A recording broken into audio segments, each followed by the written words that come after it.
ಬೆಂಗಳೂರಿನಲ್ಲಿ ಮೊನ್ನೆ rowdy sheeter ಲಕ್ಷ್ಮಣನ ಬರ್ಬರ ಕೊಲೆಯಾಗಿತ್ತು.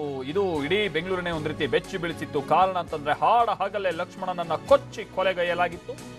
ಇದೀಗ ಕೊಲೆ ಪ್ರಕರಣದಲ್ಲಿ ಓರ್ವ ಸುಂದರಿಯ ಪಾತ್ರ ಇದೆ ಅನ್ನೋದು ಪ್ರಾಥಮಿಕವಾಗಿ ಸಿಸಿಬಿ ಅವರಿಗೆ ಗೊತ್ತಾಗಿರುವಂತ ಮಾಹಿತಿ. ಆ ಸುಂದರಿ ಬೇರೆ ಯಾರು ಅಲ್ಲ, ವರ್ಷಿಣಿ. ಈಗ ವರ್ಷಿಣಿಗೆ ಸಂಬಂಧಪಟ್ಟಂತೆ ಕೊಲೆ ಪ್ರಕರಣದಲ್ಲಿ ನನ್ನ ಮಗಳ ಪಾತ್ರ ಇಲ್ಲ, ರಾಜಕೀಯ ದ್ವೇಷದಿಂದ ನನ್ನ ಮತ್ತು ಮಗಳ ಹೆಸರನ್ನ ಪ್ರಕರಣದಲ್ಲಿ ತಳುಕು ಹಾಕಿದ್ದಾರೆ. ಇದು ವರ್ಷಿಣಿಯವರ ತಾಯಿ ಪದ್ಮಾ ಹರೀಶ್ ಕೊಡ್ತಾ ಇರುವಂತ ಹೇಳಿಕೆ. ಆಮೇಲೆ ಇನ್ನೊಂದು ವಿಚಾರ ಅಂತಂದ್ರೆ ಪದ್ಮಾ ಹರೀಶ್ ಇವರು ಮದ್ದೂರು ಜೆಡಿಎಸ್ ತಾಲೂಕು ಘಟಕದ ಅಧ್ಯಕ್ಷೆ ಕೂಡ. ನನ್ನ ಮಗಳ ಭವಿಷ್ಯವನ್ನ ಹಾಳು ಮಾಡೋದಕ್ಕೆ ಹುನ್ನಾರವನ್ನ ನಡೆಸಲಾಗಿದೆ. ಲಕ್ಷ್ಮಣ ಬದುಕಿದ್ದಂತ ಸಂದರ್ಭದಲ್ಲೂ ನನ್ನ ಕುಟುಂಬಕ್ಕೆ ತೊಂದರೆ ಕೊಟ್ಟಿದ್ದ, ಸತ್ತ ಮೇಲೂ ನಮ್ಮ ಕುಟುಂಬಕ್ಕೆ ಅವನಿಂದ ಸಮಸ್ಯೆ ಆಗ್ತಾ ಇದೆ. ಅಂದ್ರೆ ಆತ ಇದ್ದಂತ ಸಂದರ್ಭದಲ್ಲೂ ನಮಗ್ ಸಮಸ್ಯೆ, ಆತ ಹೋದ ಮೇಲೂ ಕೂಡ ನಮಗ್ ಸಮಸ್ಯೆ ಕೊಟ್ಟು ಹೋಗ್ತಾ ಇದ್ದಾನೆ ಅಂತ ವರ್ಷಿಣಿಯವರ ತಾಯಿ ಪದ್ಮಾ ಹರೀಶ್ ಹೇಳಿಕೆಯನ್ನ ಕೊಟ್ಟಿದ್ದಾರೆ. ಇಲ್ಲಿ ವರ್ಷಿಣಿಯವರಿಗೂ ಕೂಡ ರೌಡಿಸಂ ಬ್ಯಾಕ್ ಗ್ರೌಂಡ್ ಇದೆ ಅನ್ನುವಂತ ರೀತಿಯಲ್ಲಿ ಅಥವಾ ಪಾತಕ ಲೋಕದ ಬ್ಯಾಕ್ ಗ್ರೌಂಡ್ ಇದೆ ಅನ್ನುವಂತ ರೀತಿಯಲ್ಲಿ ಈಗ ವಿಚಾರಗಳು ಸ್ವತಃ ಸಿಸಿಬಿ ಮೂಲಗಳಿಂದ ಗೊತ್ತಾಗ್ತಾ ಇರುವಂತ ಮಾಹಿತಿ. ಕಾರಣ ಅಂತಂದ್ರೆ ವರ್ಷಿಣಿ ಅವರ ತಂದೆ ಹರೀಶ್, ಆತ ಕೂಡ ಅವರಿಗೆ ಮೂಟೆ ಹರೀಶ್ ಅಂತಾರೆ, ಆಮೇಲೆ ಸಣ್ಣ ಬೆಟ್ಟ ಹರೀಶ್, ಈ ತರದ ಏನೇನೋ ಹೆಸರುಗಳಿದೆ. ಅವರು ಕೂಡ ಈ ತರದ ಒಂದಷ್ಟು ಕ್ರಿಮಿನಲ್ ಆಕ್ಟಿವಿಟೀಸ್ ಅಲ್ಲಿ ಇದ್ದಂಥವ್ರು ಅನ್ನುವಂತ ರೀತಿಯಲ್ಲಿ ಈಗೆಲ್ಲ ಒಂದಷ್ಟು ವಿಚಾರಗಳು ಹೊರಗೆ ಬರ್ತಾ ಇರುವಂತದ್ದು.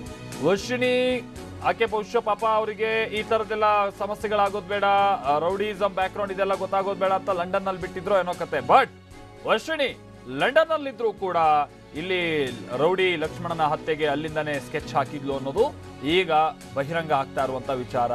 ಆಮೇಲೆ ವರ್ಷಿಣಿ ಅವರ ಬ್ಯಾಕ್ ಗ್ರೌಂಡ್ ಹುಡುಕ್ತಾ ಹೋದಂತ ಸಂದರ್ಭದಲ್ಲಿ ಅವರ ತಂದೆದು ಒಂಥರದ ಕತೆ ಆದ್ರೆ ತಾಯಿ ಪದ್ಮಾ ಹರೀಶ್ ಅವರು ಮದ್ದೂರು ಜೆಡಿಎಸ್ ಜಿಲ್ಲಾ ಘಟಕದ ಮದ್ದೂರು ಜೆಡಿಎಸ್ ಘಟಕದ ಅಧ್ಯಕ್ಷೆ ಅನ್ನೋದು ಗೊತ್ತಾಗ್ತಾ ಇರುವಂತದ್ದು. ಮದ್ದೂರಿನ ಜೆಡಿಎಸ್ ನ ಅಧ್ಯಕ್ಷೆ ಅಂತೇಳಿ ಈಗ ಅವ್ರು ಹೇಳ್ತಾ ಇರೋದು ಇದೆಲ್ಲ ರಾಜಕೀಯ ದ್ವೇಷದಿಂದ ಹೀಗೆ ಮಾಡ್ತಾ ಇದ್ದಾರೆ. ನಾವು ಗಮನಿಸ್ತಾ ಇದೀವಲ್ಲ, ಪದ್ಮಾ ಹರೀಶ್ ವರ್ಷಿಣಿಯವರ ತಾಯಿ ಇವರು ಮದ್ದೂರು ಜೆಡಿಎಸ್ ಘಟಕದ ಅಧ್ಯಕ್ಷೆ. ಇವರು ಹೇಳ್ತಾ ಇರೋ ಪ್ರಕಾರವಾಗಿ ರಾಜಕೀಯದ ದ್ವೇಷ ಹೊಂದಿದ್ದಾರೆ ನನ್ನ ಮೇಲೆ ಬಹಳಷ್ಟು. ಈ ಕಾರಣಕ್ಕಾಗಿ ನನ್ನ ಹಾಗೆ ನನ್ನ ಮಗಳ ಭವಿಷ್ಯ ಹಾಳು ಮಾಡೋದಕ್ಕೆ ನೋಡ್ತಾ ಇದ್ದಾರೆ ಅನ್ನುವಂತ ಹೇಳ್ತಾ ಇದ್ದಾರೆ. ಬಟ್ ಪೊಲೀಸ್ ಮೂಲಗಳಿಂದ ಸಿಗ್ತಾ ಇರುವಂತ ಮಾಹಿತಿಯೇ ಬೇರೆ. ಲಕ್ಷ್ಮಣ ಈಕೆ ಜೊತೆಗೆ ಮತ್ತೋರ್ವ ಹುಡುಗನ ನಡುವಿನ ಪ್ರೀತಿಗೆ ಅಡ್ಡ ಬಂದ ಅನ್ನುವಂತ ಕಾರಣಕ್ಕಾಗಿ ಈ ವರ್ಷಿಣಿ ಜೊತೆಗೆ ಇನ್ನೋರ್ವ ಹುಡುಗ ಸೇರ್ಕೊಂಡು ಹತ್ಯೆ ಮಾಡಿರೋದು ಅಥವಾ ಕೊಲೆ ಮಾಡಿರೋದು ಅಂತೇಳಿ ಪೊಲೀಸ್ ಮೂಲಗಳಿಂದ ಲಭ್ಯ ಆಗ್ತಾ ಇರುವಂತ ಮಾಹಿತಿ ಇದೆ. ಈಗ ಏನು ಬಹಳ ಚರ್ಚೆಗೆ ಕಾರಣ ಆಗಿರುವಂತ ವಿಚಾರ.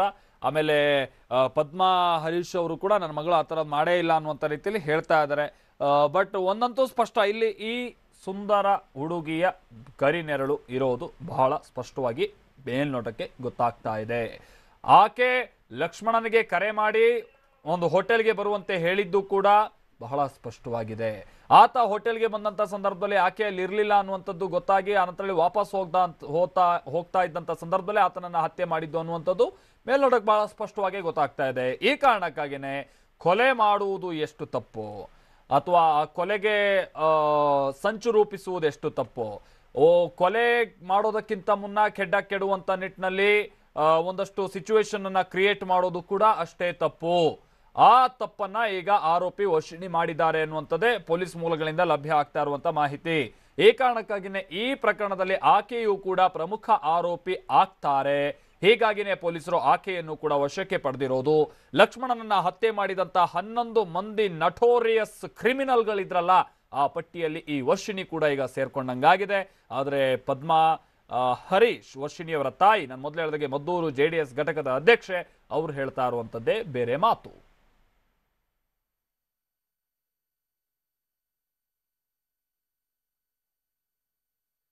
ಆಮೇಲೆ ಇನ್ಫ್ಯಾಕ್ಟ್ ನಮ್ಮ ಪ್ರತಿನಿಧಿ ಕೂಡ ಪದ್ಮಾ ಹರೀಶ್ ಅವರ ಜೊತೆಗೆ ಮಾತನಾಡಿದ್ದಾರೆ. ಆ ಟೈಮ್ನಲ್ಲಿ ಅವ್ರು ಏನ್ ಹೇಳಿದ್ರು ನಮ್ಮ ಪ್ರತಿನಿಧಿಗೆ ಕೇಳಿಸ್ಕೊಂಡು ಬರೋಣ ಬನ್ನಿ. ದಯವಿಟ್ಟು ಈ ಮೆಸೇಜ್ ಯಾರು ನಂಬೇಡಿ. ದಯವಿಟ್ಟು ಪದ್ಮಾ ಹರೀಶ್ ಏನಂತ ನಿಮ್ಮ ಮದ್ದೂರು ತಾಲೂಕಿಗೆ ಗೊತ್ತಿದೆ. ಅರ್ಧ ರಾಜಕೀಯ ದ್ವೇಷ ತಗೊಂಡು ನನ್ನ ಮಗುನು ನನ್ನನ್ನು ಇವತ್ತು ಹಾಳು ಮಾಡಬೇಕು ಅಂತ ಮಾಡ್ತಿದ್ದಾರೆ.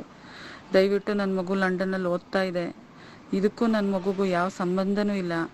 ಇವರು ನಮ್ಮ ಮನೆ ಹತ್ರ ಇದ್ದಾಗಿಂದನೂ ಇವ್ರು ಬದುಕಿದ್ದಾಗೂ ನಮಗೆ ತೊಂದರೆ ಕೊಟ್ಟರು. ಇವತ್ತು ಸತ್ತೋದ್ರೂ ನಮಗೆ ತೊಂದರೆ ಕೊಡ್ತಾ ಇದ್ದಾರೆ. ನನ್ನ ಮಗು ಭವಿಷ್ಯ ಹಾಳು ಮಾಡ್ತಿದ್ದಾರೆ. ದಯವಿಟ್ಟು ನನ್ನ ಎಲ್ಲ ಅಣ್ಣ ತಮ್ಮಂದಿರು, ಅಕ್ಕ ತಂಗಿರು ನನ್ನ ಮಗು ಮೇಲೂ ನನ್ನ ಮೇಲೂ ವಿಶ್ವಾಸ ತೋರಿಸಿ. ದಯವಿಟ್ಟು ನನ್ನ ಮಗುದು ನಮ್ಮದು ಯಾವ ತಪ್ಪೂ ಇಲ್ಲ. ಮುಂದಿನ ದಿನಗಳಲ್ಲಿ ನಿಮಗೆ ಗೊತ್ತಾಗುತ್ತೆ. ಇದೆಲ್ಲ ಬೇಕು ಅಂತ ನಮ್ಮನ್ನು ಹಾಳು ಮಾಡೋಕ್ಕೆ ಮಾಡ್ತಾ ಇರೋ ಕೆಲಸ. ಇವರು ಇರೋದೇ ನಮ್ಮ ಮನೆ ಹಾಳು ಮಾಡೋಕ್ಕೋಸ್ಕರ. ದಯವಿಟ್ಟು ನಂಬಿ. ನನ್ನ ಮಗು ಲಂಡನ್ನಲ್ಲಿ ಓದ್ತಾ ಇರೋ ಮಗು ಹೆಂಗೆ ಬರುತ್ತೆ, ದಯವಿಟ್ಟು ನಂಬಿ. ದಯವಿಟ್ಟು ಈ ಮೆಸೇಜ್ ಯಾರೂ ನಂಬೇಡಿ. ದಯವಿಟ್ಟು ಪದ್ಮ ಹರೀಶ್ ಏನಂತ ನಿಮ್ಮ ಮದ್ದೂರು ತಾಲೂಕಿಗೆ ಗೊತ್ತಿದೆ. ಅರ್ಧ ರಾಜಕೀಯ ದ್ವೇಷ ತಗೊಂಡು ನನ್ನ ಮಗುನು ನನ್ನನ್ನು ಇವತ್ತು ಹಾಳು ಮಾಡಬೇಕು ಅಂತ ಮಾಡ್ತಿದ್ದಾರೆ. ದಯವಿಟ್ಟು ನನ್ನ ಮಗು ಲಂಡನ್ನಲ್ಲಿ ಓದ್ತಾ ಇದೆ. ಇದಕ್ಕೂ ನನ್ನ ಮಗುಗೂ ಯಾವ ಸಂಬಂಧನೂ ಇಲ್ಲ. ಇವರು ನಮ್ಮ ಮನೆ ಹತ್ರ ಇದ್ದಾಗಿಂದನೂ ಇವ್ರು ಬದುಕಿದ್ದಾಗೂ ನಮಗೆ ತೊಂದರೆ ಕೊಟ್ಟರು. ಇವತ್ತು ಸತ್ತೋದ್ರೂ ನಮಗೆ ತೊಂದರೆ ಕೊಡ್ತಾ ಇದ್ದಾರೆ. ನನ್ನ ಮಗು ಭವಿಷ್ಯ ಹಾಳು ಮಾಡ್ತಿದ್ದಾರೆ. ದಯವಿಟ್ಟು ನನ್ನ ಎಲ್ಲ ಅಣ್ಣ ತಮ್ಮಂದಿರು, ಅಕ್ಕ ತಂಗಿರು ನನ್ನ ಮಗು ಮೇಲೂ ನನ್ನ ಮೇಲೂ ವಿಶ್ವಾಸ ತೋರಿಸಿ. ದಯವಿಟ್ಟು ನನ್ನ ಮಗುದು ನಮ್ಮದು ಯಾವ ತಪ್ಪೂ ಇಲ್ಲ. ಮುಂದಿನ ದಿನಗಳಲ್ಲಿ ನಿಮಗೆ ಗೊತ್ತಾಗುತ್ತೆ. ಇದೆಲ್ಲ ಬೇಕು ಅಂತ ನಮ್ಮನ್ನು ಹಾಳು ಮಾಡೋಕ್ಕೆ ಮಾಡ್ತಾ ಇರೋ ಕೆಲಸ. ಇವರು ಇರೋದೇ ನಮ್ಮ ಮನೆ ಹಾಳು ಮಾಡೋಕ್ಕೋಸ್ಕರ.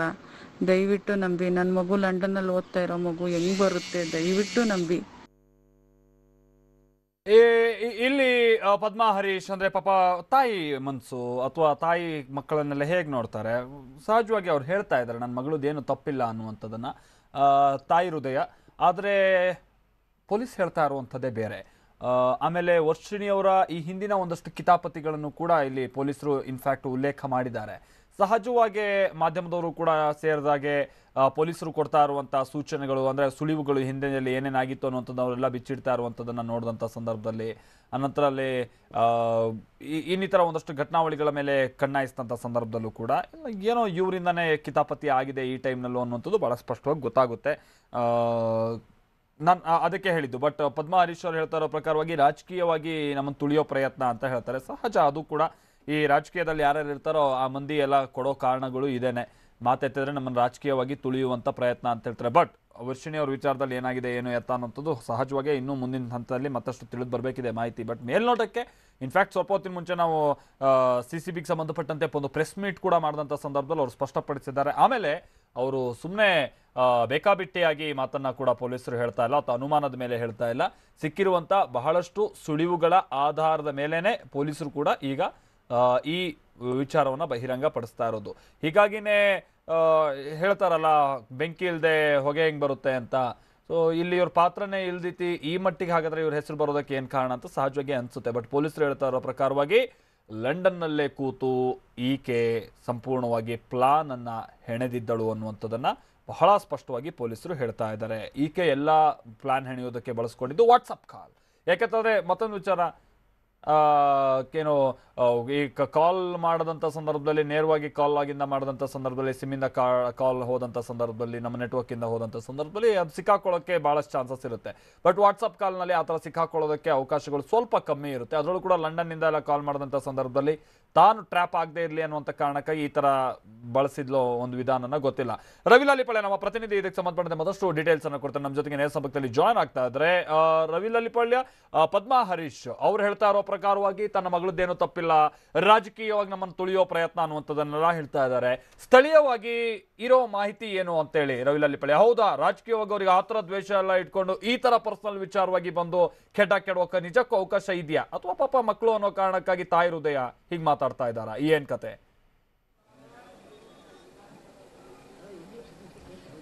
ಮಾಲ್ತೇಶ್, ಏನು ಪದ್ಮಾ ಹರೀಶ್ ಅಂತಕ್ಕಂಥವ್ರು ಮದ್ದೂರು ತಾಲೂಕು ನವಿಲೆ ಗ್ರಾಮದವರು ಮೂಲತಃ. ಈ ಒಂದು ಏನು ಇವರು ಆಕ್ಟಿವಿಟೀಸ್ ಎಲ್ಲ ಇರ್ತಕ್ಕಂಥದ್ದು ಈ ಹಳ್ಳಿನಲ್ಲೇ, ಅಲ್ಲಿ ತೋಟದ ಮನೆ ಮಾಡ್ಕೊಂಡು ವಾಸ ಮಾಡ್ತಾ ಇದ್ದಾರೆ. ಆದರೆ ಬಿಸ್ನೆಸ್ ಎಲ್ಲ ಇರ್ತಕ್ಕಂಥದ್ದು ಬೆಂಗಳೂರಿನಲ್ಲಿ. ಅಂದರೆ ಇವರು ಊರಿನಲ್ಲಿ ಹೆಸರಿಗಷ್ಟೇ, ವಿಳಾಸದಕ್ಕಷ್ಟೇ ಇದ್ರು ಕೂಡ ಈ ಇಡೀ ವ್ಯಾವಹಾರಿಕವಾಗಿ ಮತ್ತೆ ವಾಸ ಮಾಡ್ತಾ ಇರ್ತಕ್ಕಂಥದ್ದು, ಹೆಚ್ಚು ದಿನ ಕಳೀತಕ್ಕಂಥದ್ದು ಬೆಂಗಳೂರಿನಲ್ಲಿ. ಇದು ಹರೀಶ್ ಅವರ ದಿನಚರಿ. ಇಲ್ಲಿ ಪದ್ಮಾ ಅವರು ಮದ್ದೂರು ತಾಲೂಕಿನ JDS ಘಟಕದ ಮಹಿಳಾ ಘಟಕದ ಅಧ್ಯಕ್ಷೆಯಾಗಿದ್ದಾರೆ. ಜೊತೆಗೆ ಅವರು ಸಾರಿಗೆ ಸಚಿವ DC ತಮ್ಮಣ್ಣವರ ಆಪ್ತ ವಲಯದಲ್ಲಿ ಗುರುತಿಸಿಕೊಂಡಿದ್ದಾರೆ. ಮಾಡ್ಕೊಂಡಿರ್ತಕ್ಕಂಥವ್ರು. ಹೀಗಾಗಿ ಈ ಘಟನೆಗೆ ರಾಜಕೀಯ ತುಳುಕು ಹಾಕೊಂಡಿದೆ ಅಂತಕ್ಕಂಥ ವಿಚಾರ ತಾಯಿ ಹೇಳ್ತಾ ಇರ್ತಕ್ಕಂಥದ್ದು. ಆದ್ರೆ ಇಲ್ಲಿ ಸ್ಥಳೀಯವಾಗಿ ಆ ತರದ ಯಾವುದೇ ರೀತಿಯಾದ ಬೆಳವಣಿಗೆಗಳು ಆಗಿಲ್ಲ. ಯಾಕಂದ್ರೆ ರಾಜಕೀಯವಾಗಿ ಅವರು ಮಹಿಳಾ ಘಟಕದ ಅಧ್ಯಕ್ಷೆ ಆಗಿದ್ದಾರೆ. ರಾಜಕಾರಣದಲ್ಲಿ ಅವರು ಡಿ.ಸಿ. ತಮ್ಮಣ್ಣವರ ಆಪ್ತವ್ರ ಜೊತೆ ಗುರುತಿಸಿಕೊಂಡಿದ್ದಾರೆ. ಅದು ಹೊರತುಪಡಿಸಿದ್ರೆ ಈ ಪ್ರಕರಣಕ್ಕೂ ಇದಕ್ಕೂ ರಾಜಕೀಯ ಲಿಂಕ್ ಇದೆ ಅಂತಕ್ಕಂಥದ್ದು ಪೊಲೀಸ್ನವರ ತನಿಖೆಯಿಂದ ಅಷ್ಟೇ ಆಗಬೇಕು. ಆದ್ರೆ ಇದು ಘಟನೆಗೆ ಸಂಬಂಧಪಟ್ಟಂಗೆ ಈಗ ಅವ್ರ ತಾಯಿ ಹೇಳಿರ್ತಕ್ಕಂಥದ್ದು, ತನ್ನ ಮಗಳು ಲಂಡನ್ ನಲ್ಲಿ ಇದ್ದು ಓದ್ತಾ ಇದ್ದಾಳೆ, ಆದ್ರೆ ರಾಜಕೀಯವಾಗಿ ನನ್ನ ಮುಗಿಸ್ಲಿಕ್ಕೋಸ್ಕರ ಈ ರೀತಿ ಸಂಚು ಮಾಡಿದ್ದಾರೆ, ಈ ಪ್ರಕರಣಕ್ಕೂ ನನಗೂ ಸಂಬಂಧ ಇಲ್ಲ ಅಂತಕ್ಕಂಥದ್ದು. ಆದ್ರೆ ಇಲ್ಲಿ ಸ್ಥಳೀಯವಾಗಿರ್ತಕ್ಕಂಥ ಬೆಳವಣಿಗೆಗಳು ನೋಡೋದಾದ್ರೆ ರಾಮ ಲಕ್ಷ್ಮಣ ಏನಿದ್ದಾರೆ ಇವರಿಬ್ರು ಕೂಡ ಈ ಎರಡೂ ಫ್ಯಾಮಿಲಿನೂ ಕೂಡ ಮೊದಲಿಂದನೂ ಕೂಡ ತುಂಬಾನೇ ಆತ್ಮೀಯರು. ಹೀಗಾಗಿ ವರ್ಷಿಣಿ ಚಿಕ್ಕವಳಾಗಿದ್ದನು ಕೂಡ ರಾಮ ಈಗೇನು ಕೊಲೆ ಆಗಿದ್ದಾರೆ ಲಕ್ಷ್ಮಣ ಅವರು ಆತ್ಮೀಯವಾಗಿದ್ದಕ್ಕಂಥವ್ರು, ಜೊತೆಗೆ ಎರಡೂ ಕುಟುಂಬಗಳ ನಡುವೆ ಒಡನಾಟ ಇತ್ತು. ಹೀಗಾಗಿ ಈ ಪದ್ಮ ಅವರು ಈಗ ಹೇಳಿರ್ತಕ್ಕಂಥದ್ದು ಅಂದ್ರೆ ಲಕ್ಷ್ಮಣ ಬದುಕಿದಾಗ್ಲೂ ಕೂಡ ನಮಗೆ ತೊಂದರೆ ಕೊಟ್ಟ, ಈಗ ಏನು ಸತ್ ಮೇಲೂ ನಮಗೆ ತೊಂದರೆ ಕೊಡ್ತಾ ಇದ್ದಾನೆ ಅಂತಕ್ಕಂಥ ಹೇಳಿಕೆ ಸಾಕಷ್ಟು ಮಹತ್ವವನ್ನು ಪಡ್ಕೊಳ್ಳುತ್ತೆ. ಹೀಗಾಗಿ ಈ ಎಲ್ಲಾ ಬೆಳವಣಿಗೆಗಳ ಬಗ್ಗೆ ಈ ತಾಯಿ ಹೇಳಿರ್ತಕ್ಕಂಥ ವಸ್ತುಸ್ಥಿತಿ ಏನು ಮತ್ತೆ ನಿಜವಾದ ಘಟನೆ ಏನು ಅಂತಕ್ಕಂಥದ್ದು ಪೊಲೀಸ್ನವರ ತನಿಖೆಯಿಂದ ಅಷ್ಟೇ ಗೊತ್ತಾಗಬೇಕಾಗುತ್ತೆ. ಆದ್ರೆ ರಾಜಕೀಯವಾಗಿ ಇಲ್ಲಿ ಯಾವುದೇ ರೀತಿಯಾದ ವೈಷಮ್ಯ ಹುಡ್ತಕ್ಕಂಥದ್ದಾಗ್ಲಿ ಅಥವಾ ಅವರಿಬ್ಬರಿಗೂ ಆತ್ಮೀಯತೆನೇ ಇರಲಿಲ್ಲ ಅಂತಕ್ಕಂಥದ್ದಾಗ್ಲಿ ಸುಳ್ಳು ಅಂತಕ್ಕಂಥದ್ದು ಇಲ್ಲಿ ಜನಗಳು ಮಾತಾಡ್ತಾ ಇದ್ದಾರೆ. ಯಾಕಂದ್ರೆ ವರ್ಷಿಣಿ ಚಿಕ್ಕವಳಾಗಿದ್ದಂಗಿಂದನೂ ಕೂಡ ಏನು ಲಕ್ಷ್ಮಣ ಅವರು ಅವ್ರ ಜೊತೆಯಲ್ಲಿ ಸಾಕಷ್ಟು ಆತ್ಮೀಯತೆ ಇದ್ರು, ಎರಡೂ ಕುಟುಂಬಗಳ ನಡುವೆ ಸಾಕಷ್ಟು ಒಡನಾಟ ಇತ್ತು ಅಂತಕ್ಕಂಥದ್ದು ಇಲ್ಲಿ ಎಲ್ರಿಗೂ ಗೊತ್ತಿರ್ತಕ್ಕಂಥ ವಿಚಾರ ಆಗಿದೆ. ಮಾಲ್ತೇಜ್. Okay, thank you.